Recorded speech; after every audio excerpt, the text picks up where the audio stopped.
Every story begins as a journey. Every journey leaves a map, which others may follow or take as a warning to try a different route. Sometimes my stories become words in a book. Sometimes they become communities of people coming together to make something happen. The process is not so different. Let me tell you about two examples.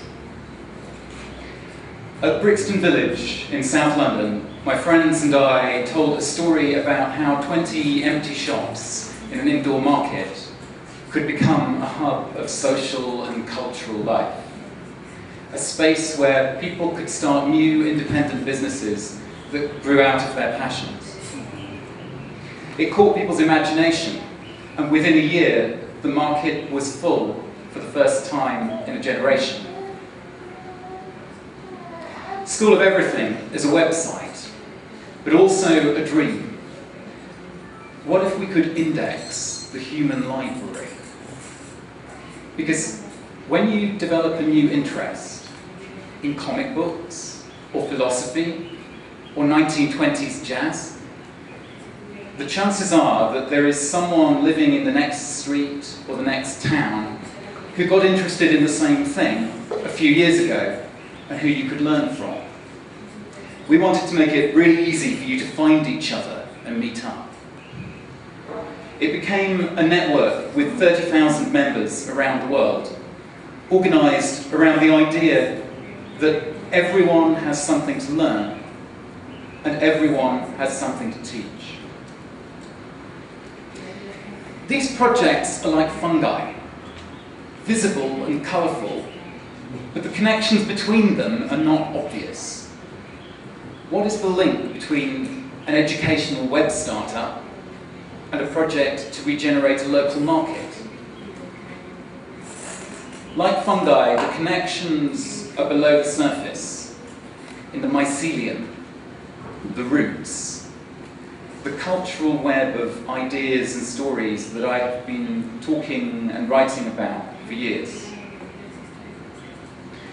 This is Truth and Beauty, an event that happens twice a week at the new Hub Westminster in London.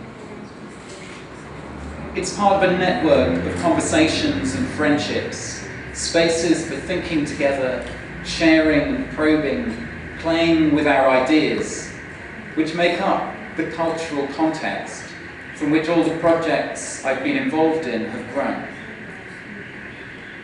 This is Luminous Green, a gathering in Belgium last year, which is where I met many of the other artists who are here and make up the European end of the EuroOaxacan initiative for transformative cultures. And if I try to make sense of what transformative culture could mean, then I have to start with gatherings like these, the encounters and the conversations they make possible. Before I say more about our collaborations in Oaxaca over the next 2 years, I want to say something about the power of culture, because I believe that we often underestimate it, and I believe that it's particularly important at this moment in history. Culture is a complex word. Sometimes we use it to mean arts and literature. At other times we use it to mean the whole range of beliefs, traditions, jokes and stories, customs and practices which make up a way of living and being in the world. In modern societies, it seems to me that we have a habit of thinking of culture in almost a geological way.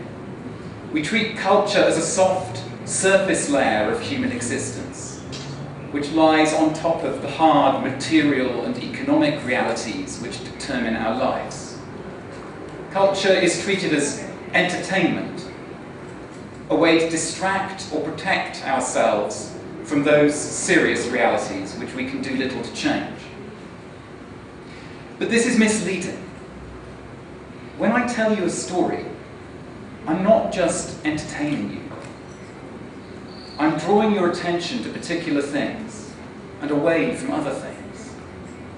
If I tell a new story about a situation, and that story makes sense to you, then you will see the situation differently.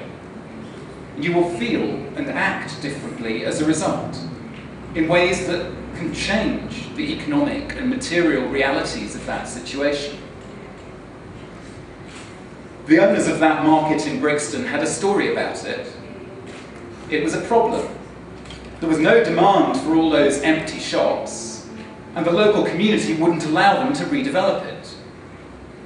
Our task there was to tell a different story, which said that there was no real shortage of talent, energy, or ideas within walking distance of that market. That there were people who lived locally who had money to spend, but didn't spend it on their own doorstep. And that a community which wants to keep a building you own doesn't have to be a problem. It can be a supporters club who want the market to succeed. Telling a story is as powerful as drawing a map.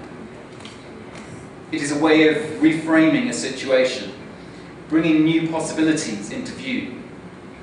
Even our economic system, which is often presented as a natural phenomenon governed by rules as fixed as the laws of physics, is more like a collection of stories or a set of maps full of cultural assumptions, drawing our attention to certain possibilities for how we live together as humans, pushing other possibilities out of view.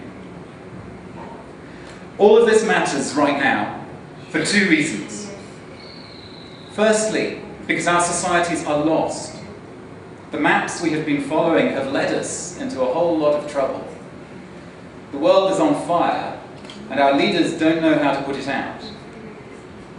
I do wonder how much longer it will seem credible for experts from Europe and the United States to come to countries like Mexico and tell stories about social innovation and economic progress, when our own societies are in turmoil and our governments are going cap in hand to China to support lifestyles and social structures which we can no longer afford. We need new maps and new stories to make sense of this situation. Meanwhile, my experience creating projects has been that the decision makers who control sources of investment, funding, or political support are still mostly operating to those bad maps which got us so lost. Not because they are stupid, but because they are in an incredibly difficult situation, and a bad map seems better than no map at all. So what this means for me is that the cultural domain feels like a more powerful place to operate than the domains of business or social innovation. Rather than pushing to scale the projects I've created and build them into larger businesses or organizations, I choose to concentrate my energy on helping to make new maps. The second reason why it makes sense to operate within the cultural domain right now is the power of networks. Today's technologies make it possible for stories and ideas to spread without permission from the centers of power and without building businesses or organizations. This is an aerial photo of this year's Burning Man festival. Every red dot on that photograph marks the location of a hexayurt. There are over 500 of them. The hexayurt was invented by my friend Vinay Gupta. It's a free, open source shelter design that can be built for $100 a unit, sleeps 5 people, can be made from materials which are already in the supply chain all over the world. Here are some more hexayurts at the Burning Ice Festival in Brussels in January that came about through Vinay coming to that gathering at Luminous Green in Belgium last year. There are also hexayurts being built in Haiti and Sri Lanka, and by the Pentagon's appropriate technology team. This is an image from Urgent Evoke, an alternate reality game funded by the World Bank, picturing a scene in 2017 when the hexayurt has become the default shelter solution for disasters around the world. And so what you've got is an innovation which is spreading around the world, but it's not spreading the way that a business, or a social enterprise, or an NGO expands. It's spreading the way that a joke, or a story, travels, from one person telling it to another. So here's how I see it. We're living in a time when the transformative power of culture is needed because of the mess the world is in. While at the same time, network technologies are amplifying this kind of cultural power. Yet I want to be cautious about the power of these technologies too. They offer new ways for stories to travel, but they do not necessarily help us to tell good stories. At best, they help us reveal the bad maps and false stories by which our leaders are operating. But that is only the first part of the process of change, and by no means the hardest part. If we're going to make a decent job of living through the difficult years ahead, we need to look deeper into the roots of the stories we have been telling ourselves, to ask how we ended up with such bad maps in the first place. One story has fascinated me more and more over the past couple of years. An archetypal story. A story that echoes around the world, and whose echoes appear in the most unexpected places. The hero's journey is really the skeleton of a story, a pattern described by Joseph Cambell, one of the grand theorists of mythology. He believed that this pattern could be found in the epic stories of cultures all over the world. It is a story of a quest, of a hero who sets out from his home, leaving behind the world he knows, the world in which he has grown up, in search of a sacred object or to fight a great enemy. He goes through adventures, meets strange beings, passes tests, and reaches his goal. But the story never ends there. It always turns out that the hardest part comes afterwards. The most dangerous bit is not getting to the giant's castle or the depths of the underworld. It's making it home again. Because so often, the bag of gold will turn into dust or leaves as you cross the last hill and your village comes into sight. At one level, this makes for a gripping story, keeping you in suspense right to the end. But it also reflects a deeper truth about human experience and about what happens when we acquire knowledge and wisdom. The hardest part of the journey is not acquiring new knowledge, but integrating it into the social reality you left behind, weaving the old and the new together without losing the meaning of one or the other. I've been thinking about this story because it feels to me like one of the ways that modern societies have ended up with such bad maps is that we forgot about the challenge of the journey home. We've fallen into the habit of celebrating the half-finished journey. We see getting far out as an achievement in itself, when, as plenty of 60s veterans could tell us, the hard part is finding your way back without losing your mind. And so, ignoring the rhythms of life, the need to breathe out as well as in, we committed ourselves to the goal of endless economic expansion, turning more and more things into money. We treated new knowledge as making old ways of knowing irrelevant, unimportant.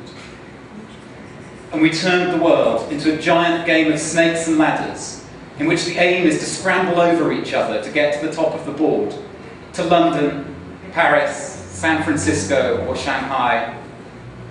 And we organised our economies and societies in such a way as to force people to play this game. These half-finished thoughts have been echoing in my head when Robert and Jessica invited me to get involved with this initiative for transformative cultures between Europe and Oaxaca. they asked me to help tell the story that would weave the project together. Now, in ancient Greece, the oral storyteller was called rhapsodoi, which means one who stitches together, joining things up, mending what is broken, making the connections. And so, over the next 2 years, as the other artists and artisans work together to explore the possibilities for transformative culture, my role will be to gather material and look for patterns. We're just at the beginning, but there's already one thread of story which I want to explore. Because the first time that Robert and Jessica told me about Oaxaca and their collaboration with the community workshop there, I was struck by the story of a place whose young men had gone away, leaving only the women, the children, and the old people. It is a little like something from a fairy tale, where a dragon has put a curse on the land, or a Pied Piper has led a whole generation away into the mountain. Except that the comparison is too picturesque, and it is a story repeated in 1 million towns and villages around the world, hollowed out by patterns of economic migration. But a story that's far removed from the experience of this collection of artists from the rich countries of Europe, you might think. Except that there is a strange echo in the pattern of cultural migration which has defined the artistic career in modern Europe. Because isn't it the classic story of the artist, or writer, or music star, that you were born in some small nowhere place, cultural desert, but you're bright, talented, determined, and so you escape to the big city, to the bohemian centres of cultural life. And if you find yourself going back to your place of origin, it is a sign of failure that you didn't make it in the big city. So the other thing that caught my imagination when I heard about Oaxaca was the story of Roberto Morales, the painter who had made it big in Mexico City and who chose in the last years of his life to return to his home region and initiate the project which led to the restoration of the church and the creation of the community workshop with which we will be working. Here was a model of the artist's career which included a positive vision of the return home. And so I wonder, can it be a starting point for us to reimagine the shape and direction of our lives, to seek possibilities beyond the one-way patterns of migration and movement, to move towards a richer flow of people and ideas within and between countries? Together, can we find new ways of seeing and new ways of making a living, which start from remembering the richness and depth of cultural memory in the places from which we begin, which open the possibility of weaving together the old and the new, and of finding our ways home. Every story begins as a journey. Every journey leaves a map, which others may follow or take as a warning to try a different route. This journey began 5 days ago, when 16 of us left Europe, and it is too soon to say where it will lead us. Who can say where the world will be in 2 years' time? Who can say whether the euro will still exist? The stories we end up telling may be quite different to those with which we set out. But it's a privilege to be here, to feel welcome, and to have the possibility of sharing our stories, comparing our maps, and redrawing them together. Gracias.